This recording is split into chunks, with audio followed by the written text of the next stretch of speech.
चलिए आज इस क्वेश्चन के बारे में जो हम बताने जा रहे हैं, इस क्वेश्चन में जो भी सारे जो बताई जो जा रही है ना, इस प्रश्न का जितने भी जो भी सारा जो जवाब दिया जा रहा है, ये सब कलिंग युद्ध के बाद की ये सारी कहानी। क्या कलिंग युद्ध की बाद की ये सारी कहानी है? क्योंकि सम्राट अशोक ने कलिंग युद्ध के बाद ही बौद्ध धर्म को अपनाया था। हिंसा की रास्ता को छोड़ करके उन्होंने अहिंसा की रास्ता को किस युद्ध के बाद अपनाया था? कलिंग युद्ध के बाद अपनाया था। खैर, कलिंग युद्ध के बारे में तो हमने पिछले क्लास में आप सबों को तो हमने तो बताया ही था। लेकिन जब कलिंग युद्ध के बाद सम्राट अशोक ने जब बौद्ध धर्म को जब अपना लिया, तो बौद्ध धर्म के प्रचार करने के लिए सम्राट अशोक ने आखिर ऐसा कौन कौन सा उपाय किया था? यही प्रश्न है ना, कि सम्राट अशोक ने बौद्ध धर्म के प्रचार करने के लिए कौन कौन सा उपाय किया उन्होंने, यही आज का सवाल है। तो जानिए कि सम्राट अशोक ने बौद्ध धर्म के प्रचार करने के लिए, बौद्ध धर्म का विस्तार करने के लिए कौन कौन से तरीके को उन्होंने अपनाया था। और अब ये जानते हैं कि बौद्ध धर्म की भी उत्पत्ति कहाँ से? भारत से भी है। भारत के किस राज्य से है? बौद्ध गया से, है ना जी, बिहार के बौद्ध गया से। यहीं से पूरे विश्व में जितने भी सारे देशों में जो बौद्ध धर्म है, चाहे वो श्रीलंका की बात करो, म्यांमार की बात करो, चाहे फिर चीन की बात कीजिए, बौद्ध धर्म का जन्म जो हुआ है यहीं से हुआ है और इन सभी देशों में इसका विस्तार हुआ। खैर ये अलग चीज है, लेकिन आज आप लोग यह जान लीजिए कि अशोक ने धर्म को प्रचार करने के लिए, बौद्ध धर्म का प्रचार प्रसार करने के लिए कौन कौन सा तरीका को अपनाया था। ठीक है, तो समझिए। पहला इसमें कि अशोक ने कलिंग युद्ध के बाद साम्राज्य विस्तार की नीति को त्याग करके शांति और अहिंसा की नीति को उन्होंने अपना लिया। समझ रहे हैं बात को? शांति और अहिंसा की नीति को अपना लिया, तो इसका मतलब ये मत समझ लीजिए कि वह राजा के पद को ही छोड़ दिया, उन्होंने शासन चलाना ही छोड़ दिया, तो भी बात ऐसी नहीं है। लेकिन शासन चलाने की उन्होंने तौर तरीका को बदल लिया। पहले साम्राज्य की विस्तार के लिए क्या करता था? मार काट, ये वो युद्ध बहुत सारा करता था, जैसे कि कलिंग में किया अपने साम्राज्य के विस्तार करने के लिए ना। पूर्वी भारत, उत्तर भारत, इन सभी क्षेत्रों में उसके साम्राज्य का काफी दूर दूर तक विस्तार हो गया था, लेकिन दक्षिण भारत उसका अछूता छूट रहा था। तो कलिंग पर उन्होंने आक्रमण किया। कलिंग पर आक्रमण करने के बाद ही और दक्षिण की तरफ हो जा सकता था। समझ गए ना बात को? तो कलिंग पर आक्रमण करने के बाद उन्होंने बौद्ध धर्म को अपना लिया और बौद्ध धर्म अपनाने के बाद उन्होंने धर्म का प्रचार करने के लिए उन्होंने कौन कौन सा उपाय किया, समझ रहे? तो मैं ये बार बार बता दे रहा हूं कि ये सारा जितनी भी सारी जो घटनाएं जो बताई जा रही है, सारी घटनाएं कलिंग युद्ध के बाद की सारी की ये घटनाएं हैं। समझ रहे ना बात को जी? हाँ, ध्यान से समझिएगा। तो सबसे पहले सम्राट अशोक ने बौद्ध धर्म का प्रचार प्रसार करने के लिए राजधर्म, राजधर्म का मतलब क्या होता है? राजधर्म का मतलब होता है कि राजा का धर्म या राजा का कर्तव्य। क्या होता है राजधर्म का मतलब? राजा का धर्म या राजा का कर्तव्य होता है। इसका मतलब क्या होगा? राजा का धर्म या राजा का कर्तव्य का मतलब क्या होता है? देश या राज्य पर शासन चलाने के लिए जिस तरीके को जो अपनाता है, तो उसको कहा जाता है राजधर्म। अर्थात कहने का मतलब कि देश या राज्य का संचालन करने के लिए जिस विद्या को इस्तेमाल किया जाता है, जिस विद्या का इस्तेमाल किया जाता है, तो उसको कहा जाता है क्या? राजधर्म। तो सम्राट अशोक ने साम्राज्य की विस्तार की नीति को त्याग करके कौन सी नीति को अपनाया? राजधर्म की नीति को अपनाया। अर्थात इसके तहत सम्राट अशोक ने बौद्ध धर्म को ही क्या बना लिया? राजधर्म बना लिया। कहने का मतलब कि उन्होंने राजगद्दी को नहीं त्याग दिया, साम्राज्य विस्तार की नीति को त्यागा, लेकिन शासन चलाने के तरीका को उन्होंने बदल लिया। और शासन चलाने के तरीका को क्या उन्होंने अपनाया? राजधर्म। अर्थात कहने का मतलब बौद्ध धर्म को ही उन्होंने राजधर्म अपना लिया। अब जो शासन जो सम्राट अशोक ने जो चलाना जो शुरू किया जो अपने साम्राज्य में, उसमें उन्होंने कौन सी नीति को अपनाया? धम्म की नीति को इन लोगों ने अपना लिया। अर्थात इन्होंने क्या किया, धर्म के प्रचार करने के लिए, बौद्ध धर्म का प्रचार प्रसार करने के लिए इन्होंने अधिकारियों की नियुक्ति की। बौद्ध धर्म के प्रचार प्रसार करने के लिए अधिकारियों की नियुक्ति की। उस अधिकारी को क्या कहा जाता है, धम्म महामात्र। ठीक है, धर्म के प्रचार प्रसार करने के लिए अधिकारियों को उन्होंने नियुक्ति करने शुरू कर दी। तो सबसे पहले ये उपाय उन्होंने किया क्या, धर्म का प्रचार करने के लिए, बौद्ध धर्म का विस्तार करने के लिए, प्रचार करने के लिए, अपने देश के साथ साथ अपने साम्राज्य के साथ साथ अन्य देशों में भी प्रचार करने के लिए क्या उन्होंने किया, राजधर्म को अपनाया और धर्म के प्रचार करने के लिए उन्होंने क्या किया, अपने अधिकारियों को नियुक्ति करने शुरू कर दिया। अधिकारियों को नियुक्ति, ये बात समझ में आ गई कि ये पहला उपाय हुआ कि अशोक ने धर्म का प्रचार करने के लिए अधिकारियों की नियुक्ति की। ये पहला उपाय। अब चलते हैं कि दूसरी उपाय के बारे में बात करते हैं कि दूसरा उपाय उन्होंने क्या किया धर्म के प्रचार करने के लिए। बौद्ध धर्म के अनुसार उन्होंने क्या किया, उनका जो जीवन था, कलिंग युद्ध के पहले तक उनका जीवन था साम्राज्य विस्तार करने के लिए युद्ध तो करना ही पड़ेगा, और युद्ध जब करेगा तो इसमें हत्याएं तो होगी, खून की नदियां तो बहेगी। इन सारी चीजों को उन्होंने त्यागा। तो फिर उन्होंने क्या किया, बौद्ध धर्म के अनुसार अपना जीवन जीना उन्होंने क्या कर दिया, शुरू कर दिया। बौद्ध धर्म के अनुसार उन्होंने अपना जीवन को जीना शुरू कर दिया। बौद्ध धर्म में क्या कहता है, बौद्ध धर्म का एक बहुत ही अच्छी एक पंक्ति है, क्या, शांति और अहिंसा। क्या, शांति और अहिंसा। तीनों ने अपने जीवन में, जो इसके साम्राज्य में रोजाना जो हजारों पशु पंछियों की हत्या की जाती थी भोजनालय में लोग खाने के लिए, इसकी जीव की हत्या उन्होंने बंद करवा दिया। पशु पंछियों की जो हत्या होती थी उस हत्या को ही बंद करवा दिया, पाबंदी लगा दिया, और स्वयं बौद्ध धर्म के अनुसार आचरण करना शुरू कर दिया। बौद्ध धर्म के अनुसार आचरण करना शुरू कर दिया। इसका मतलब क्या, बौद्ध धर्म में उन लोगों का जीवन किस प्रकार से होता है, शांति और अहिंसा पर आधारित होता है। किसी को दुख पहुंचाने का कोई उद्देश्य होता ही नहीं है। तो सम्राट अशोक ने अपने जीवन को किस अनुसार ढाल लिया, बौद्ध के जीवन के अनुसार इन्होंने अपने जीवन को ढाल लिया। तो ये दूसरा उपाय किया, समझ गए ना बात को। ताकि कहने का मतलब है, दूसरे को कहेगा कि तुम बौद्ध धर्म को अपनाओ और अपने रसोई में घुस करके पूरा चिकन भात मांस भात पूरा खाएगा, ऐसे होगा? तो ऐसा नहीं हो सकता। इसलिए पहले अपने आचरण को बदला उन्होंने, और जब अपने आचरण को बदला तभी दूसरे के ऊपर आप प्रभाव डाल सकते हो।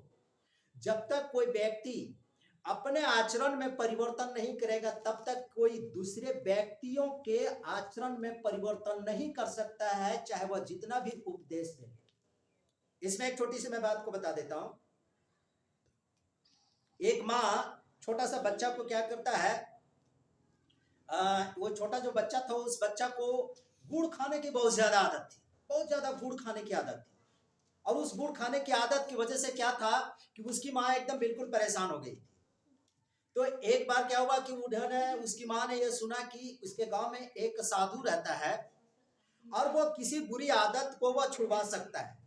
इसी उम्मीद के साथ उस माँ ने अपने बच्चे को क्या किया, उस साधु के पास ले गया। और साधु के पास जब ले गया तो उस साधु ने कहा कि ठीक है, अच्छी बात है। इन्होंने बताया कि मेरा बच्चा बहुत ज्यादा गुड़ खाता है, आप इसकी आदत को छुड़वा दीजिए। बोला कि बिल्कुल छुड़वा देंगे, ठीक है, 1 सप्ताह के बाद आ जाओ। 1 सप्ताह के बाद फिर से उस बच्चे को उसकी माँ के पास, वो अपनी माँ के साथ गया और उस दिन उसको गुड़ छुड़वाने की आदत को छुड़वा दिया। उसकी माँ ने कहा कि अच्छा, इतने से काम के लिए हमको फिर 1 सप्ताह के बाद काहे बुलाए बाबा?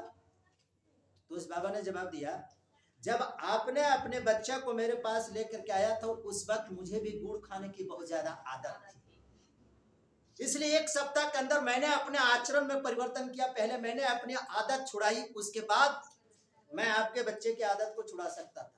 इसीलिए यह बात सत्य है, जब तक आप अपने आचरण में परिवर्तन नहीं करोगे किसी दूसरे के आचरण में परिवर्तन नहीं कर सकते हो, चाहे जितनी भी भाषण दे लो, चाहे जितनी भी ज्ञान दे लो। समझ रहे ना बात को? तो इसी प्रकार से महात्मा ये इसी प्रकार से सम्राट अशोक ने सबसे पहले अपने जीवन को बदला, अपने जीवन में बौद्ध धर्म के आचरण को शामिल कर लिया। ये दूसरा उपाय, समझ गए ना बात को। आखिर कहने का मतलब है कि राजा जिस प्रकार से व्यवहार करता है ना, प्रजा भी उसी प्रकार से व्यवहार करता है। समझ रहे ना बात को। राजा जिस पथ पर चलता है ना, जनता भी, लोग भी उसी पथ पर लोग चलते हैं। आज के वर्तमान परिस्थिति में आप देख सकते हो, ठीक है ना। ये दूसरा उपाय उन्होंने किया। तीसरा उपाय उन्होंने क्या किया, अधिकारियों के द्वारा अच्छा व्यवहार करने का निर्देश दिया गया। कि सम्राट अशोक ने उनके साम्राज्य में जितने भी सारे जो अधिकारी लोग जो थे, उन सभी अधिकारियों को सख्त निर्देश दे दिया कि किसी के साथ तुम बुरा व्यवहार नहीं कर सकते हो, किसी का दिल नहीं दुखा सकते हो, किसी के पीठ पर थोड़ी सी गलती पर 10 कोड़ा मार नहीं सकते हो। एकदम सभी जनता के साथ, सभी लोगों के पास तुम अच्छा व्यवहार करोगे। किस प्रकार से उन्होंने एक उदाहरण दिया कि जिस प्रकार से एक पिता अपने बेटे से व्यवहार करता है, एक पिता अपने बेटा से जिस प्रकार से व्यवहार करता है, अपने बच्चे से व्यवहार करता है, ठीक उसी प्रकार से सभी अधिकारियों को साम्राज्य के सभी जनता से उसी प्रकार के व्यवहार होनी चाहिए। आज समझ रहे ना बात को। तो इस प्रकार से इन्होंने एक तीसरा उपाय को किया। आज समझ में। अब चौथा उपाय उन्होंने क्या किया, धर्म के प्रचार प्रसार करने के लिए चौथा उपाय उन्होंने क्या किया, महामात्रों की नियुक्ति की। महामात्रों की नियुक्ति कहने का मतलब धर्म के प्रचार करने के लिए बौद्ध धर्म को ही उन्होंने कहा बौद्ध धम्म। क्या कहा, बौद्ध धम्म कहा। तो उन्होंने बौद्ध धर्म के प्रचार करने के लिए उन्होंने महामात्रों की नियुक्ति की। महामात्र कहने का मतलब आप समझ लीजिए, बौद्ध धर्म के प्रचार करने के लिए जो अधिकारी को जो भर्ती जो किया गया ना, उसी को महामात्र कहा गया। तो अशोक ने उसकी नियुक्ति की। तब भी जब महामात्रों की जब नियुक्ति हो गई, तो महामात्रों का काम क्या होगा, जगह जगह पर घूम घूम करके क्या करेगा, महामात्र लोग क्या करेंगे, धर्म का प्रचार करेंगे या नहीं करेंगे। अब राजा ने जिस काम के लिए जिस अधिकारी को नियुक्त किया है कि वही काम नहीं करेगा, तो ये सारे सब धम्म महामात्र के लोगों ने क्या किया, अधिकारियों ने क्या किया, जगह जगह पर घूम करके लोगों को बता करके जागरूक करके धर्म का प्रचार करना शुरू कर दिया। और इस प्रकार से सम्राट अशोक ने यह चौथा उपाय किया कि धर्म का प्रचार करने के लिए महामात्रों की उन्होंने नियुक्ति कर दी। समझ गए बात को। अब पांचवा की तरफ हम लोग चलते हैं कि पांचवा उपाय कौन सा किया सम्राट अशोक ने धर्म का प्रचार करने के लिए। पांचवा उपाय कौन सा किया, धर्म यात्रा का आयोजन किया। धर्म यात्रा की आयोजन किया। यात्रा लोग निकालते हैं ना, जिस प्रकार से अभी वर्तमान समय में कई सारे क्या होते हैं कि धार्मिक यात्राएं, कलश यात्रा निकाला जाता है, रथ यात्रा निकाला जाता है, बहुत सारे ऐसी चीजें होती है ना। तो इसी प्रकार से सम्राट अशोक ने क्या किया, धर्म यात्रा का आयोजन किया। धर्म यात्रा का आयोजन करने का उसका मुख्य उद्देश्य क्या था, लोगों को दान देना, लोगों को बौद्ध धर्म के बारे में बताना।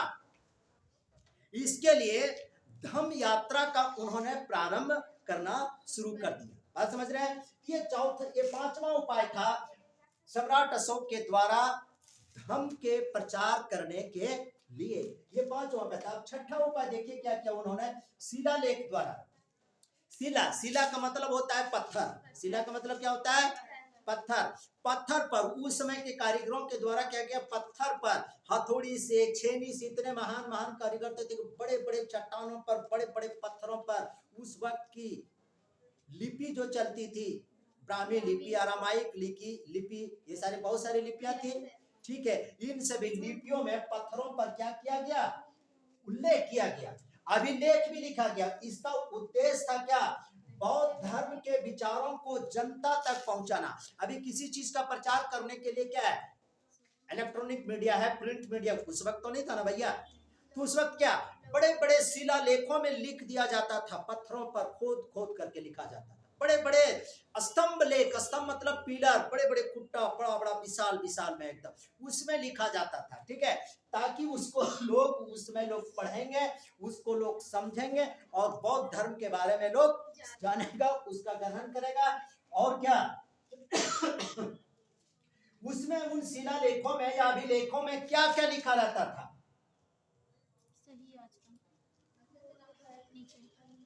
बौद्ध धर्म के अनुसार लोगों को आचरण करना चाहिए, यह बात लिखी होती थी।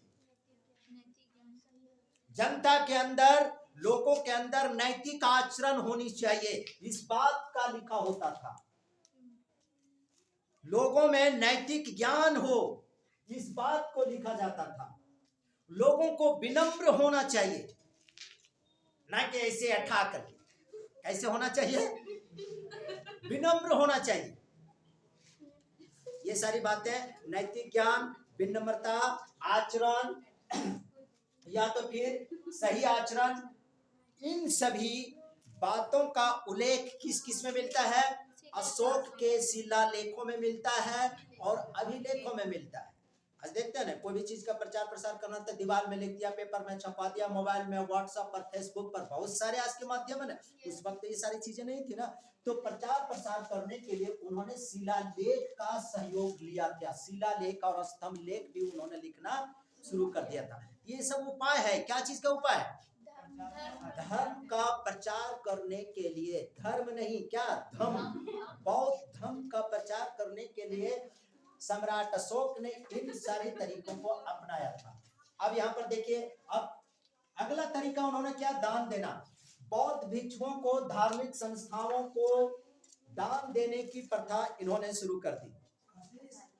जितने भी सारे जो बौद्ध भिक्षु लोग जो होते थे, उस समय के जितने भी सारे जो धार्मिक संस्थाएं जो होती थी, उन सभी बौद्ध भिक्षुओं को धार्मिक संस्थाओं के निर्माण करने के लिए सम्राट अशोक ने क्या किया? दान देना शुरू कर दिया। ये भी एक तरीका है ना, तो दान देना उन्होंने शुरू कर दिया। ये 7वां तरीका को उन्होंने अपनाया। सामाजिक समारोह, अगला तरीका को क्या अपनाया? सामाजिक समारोह।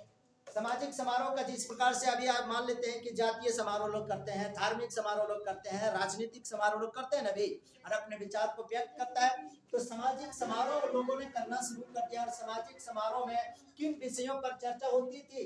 धार्मिक विषयों पर चर्चा होती थी, भाषण होता था, कथा सुनाई जाती थी। समझ रहे ना बात को? इस प्रकार से उन्होंने बौद्ध धर्म के प्रचार करने के लिए सामाजिक समारोहों का भी उन्होंने एक तरीका को अपना लिया था। और जनहित के कार्य, सरकार जिस प्रकार से भी जनहित के कार्य करती है, सड़क बनाना क्या है? जनहित का कार्य है।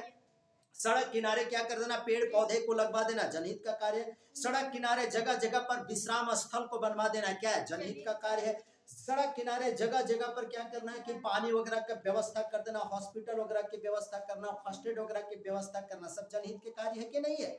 तो उस वक्त सम्राट अशोक ने इतना चक्रवर्ती सम्राट था, इतना चक्रवर्ती सम्राट था कि जनहित के कार्य करने के लिए, लोगों के कल्याण करने के लिए उन्होंने क्या किया था? सड़क के किनारे पेड़ लगवा दिया, सड़क बनवाया, कुआं बनवाया, विश्राम गृह बनवाया, अस्पताल बनवाया। अस्पताल कहने का मतलब क्या? मनुष्यों के लिए अस्पताल तो था ही, लेकिन कहने का मतलब जानवरों के भी पशु चिकित्सालय, जानवरों के इलाज करने के लिए भी उन्होंने क्या किया था? अस्पताल का निर्माण कर रहे। इतना चक्रवर्ती सम्राट था, इतना दिग्विजय वह सम्राट था, सम्राट अशोक। इस भी तरीके से उन्होंने क्या किया? धर्म का क्या किया? प्रचार किया। और सबसे अंतिम, उन्होंने अपने जीवन में शांति और अहिंसा की नीति को अपना लिया। अर्थात उन्होंने अहिंसा परम धर्म है, अहिंसा परम धर्म है, इस चीज को उन्होंने अपने जीवन में उतार लिया। तो आज के क्लास में हमने आपको ये बता दिया, प्रश्न क्या था कि अशोक ने धर्म के प्रचार करने के लिए कौन कौन सा उपाय किया। तो ये 7-8 उपाय जितने भी सारे हैं, ये अशोक ने अपने धर्म के प्रचार करने के लिए किया था। ठीक है, समझ गए? चलिए।